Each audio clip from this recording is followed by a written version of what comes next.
Hey everybody, it's Jason Blaha here, and it's time for part 2 of the Q&A, so let's go ahead and get this started. Alright, first question.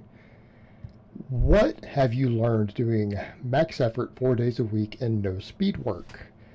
Now that's kind of a good question. I'm probably going to have to talk about that a lot in the future, aren't I?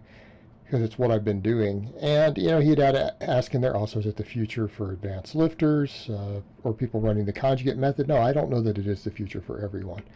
Is it something I might incorporate in an ebook or something later? Sure, absolutely. That might be worthwhile. But here's what I'm going to say. What have I learned? Doing a lot of max effort work is hard on your recovery. Okay? You better have your fatigue management and stress management on point. And that's one of the things I've learned. Number two, I've learned, having messed with some of this, that you can't do a lot of other heavy work. In other words, all of your other training volume when you do this needs to be geared towards hypertrophy. Okay, and I'm not saying we can't gain muscle on 3s and 5s. We can actually gain max hypertrophy. They beat you up more. Well, you're also doing all the max work. And what I found with some of that stuff is like inflammation and bone pain and things like that accrue very, very quickly when you try to do a lot of heavy work outside of the max effort work. Especially if you're doing the double like I do, like you're doing 2 max effort lifts 4 days a week. You have to pay attention to that. That's one of the biggest things I've learned. You have to handle your fatigue management and stress management. Your lifestyle has to be geared around it. Okay? You don't have room for a lot of nonsense in your life. You don't have room for stress. You're going to have to learn to let go of those things and structure your lifestyle if you're going to choose to do this instead of speed work. Speed work's easier to recover from. But that's the 2 biggest things I've learned doing this, is that you can't do a lot of other heavy work, right? You can, and it'll work for a little while, but it just crushes you. It crushes you. And what I mean, even with squats and stuff, that's one of the things that I found. Look, if you go and try to do 80% or 85% for a few reps, after you've maxed out, when you're maxing that often, the weight just feels massive sitting on top of you. Same thing, if you start doing 3s and 5s on other pressing after you've done 2 max presses, the weight feels excruciatingly heavy in your hands. Okay? And you feel beat up the next day from all of it. You feel it. When you go over to just volume work, after all the maxes, you feel dramatically better. That's one of the things I've noticed. And you know what? And that's fine. There's nothing wrong with that. That's good. Because that means that we don't have to care about going truly heavy outside of the max work, because we're doing it that often. We're maximizing all the benefits we can get from heavy work at that point. There's no need for other heavy work. Now you just need to grow. You need to work on other performance elements. And that's what I've found. All right, next question.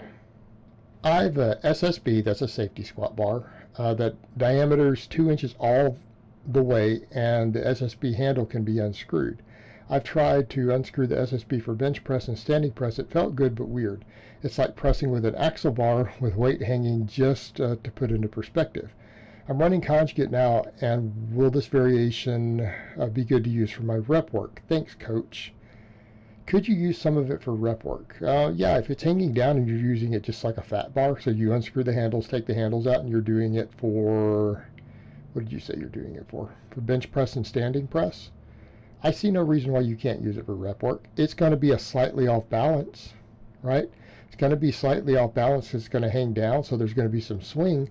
But by that same token, you also won't deal with the roll issue that we have, right? So you'll deal with a little bit of stability. But you know what?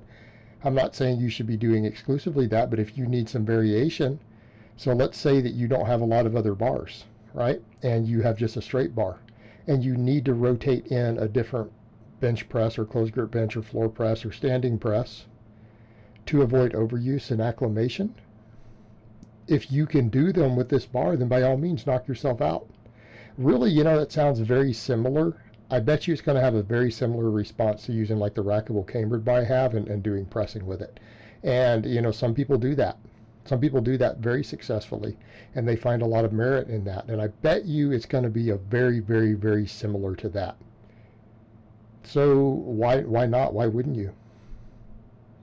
It's a different bar that changes up everything for you, and you need some variation in there. By all means, you could probably do some closed grip benching with it. You can do floor pressing.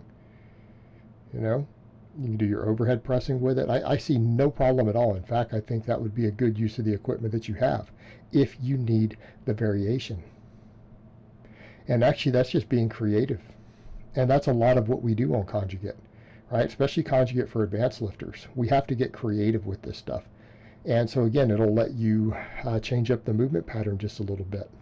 And again, that helps us avoid overuse injuries. And it also helps us sometimes hit muscles from a slightly different angle, get a novel training response, maybe some additional hypertrophy. That's never a bad thing. Because again, the more complete muscular development we have, particularly sometimes when dealing stuff like that, that's a slightly unstable loads, right? The stronger that we are going to be. So yeah, go for it. I don't see any problem at all with you doing that. All right, next question and last question of the week. Thoughts on static stretching? Read an article the other day from the guys over at Barbell Medicine that said it's pretty much useless. Do you do any dynamic stretching or band mobility exercises? As always, appreciate the content, and I have enjoyed seeing your growth over the past couple of years. Much love, Coach. My thoughts on static stretching, I actually agree with the guys at Barbell Medicine on that one. And I haven't read their article.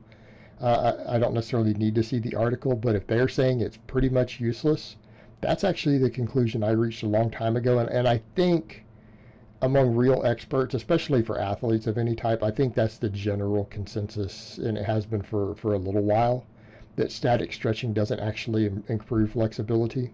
It doesn't really improve mobility. It doesn't really do anything. It may be useful for certain elderly populations, but for people who are lifting weights and things like that, it doesn't really have any merit. Can there be a little bit of benefit to dynamic stretching or band work? Sure, I do a bit of band work, right? You guys know that I do some band work and things, but a lot of my dynamic stretching comes from just the higher rep training, or even the higher rep band work and things like that. We could argue that my reverse hyper is a dynamic mobility movement. We could make that argument.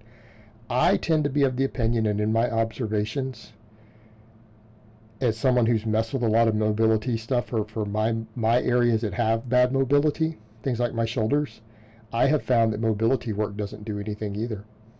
Like, I have found in my experience that doing mobility exercises 6 to 7 days a week for 6 months straight doesn't do anything. It doesn't improve mobility or range of motion half an inch.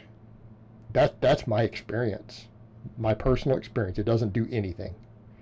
Waste of time. The only way that we build mobility is to actually build the appropriate muscles. If we have a mobility issue that's not our joint itself causing it, it's generally a muscle imbalance. And in my case, I have certain muscles I need to continue to build up for my shoulder structure, but that's hypertrophy work. Okay, we build those muscles up by doing fatiguing rep work for those muscles, whether it's things like your rear delts, your infraspinatus, stuff like that, right? That's how we improve mobility. We get better muscle balance, and we strengthen muscles through their range of motion. Actually doing just mobility exercises that are not adding muscle or hypertrophy, they don't do anything. They don't do anything to help with mobility. Been my personal experience. All right, guys, but that's really all I have to say on that today. I hope it's been informative, and I will talk to you guys next time.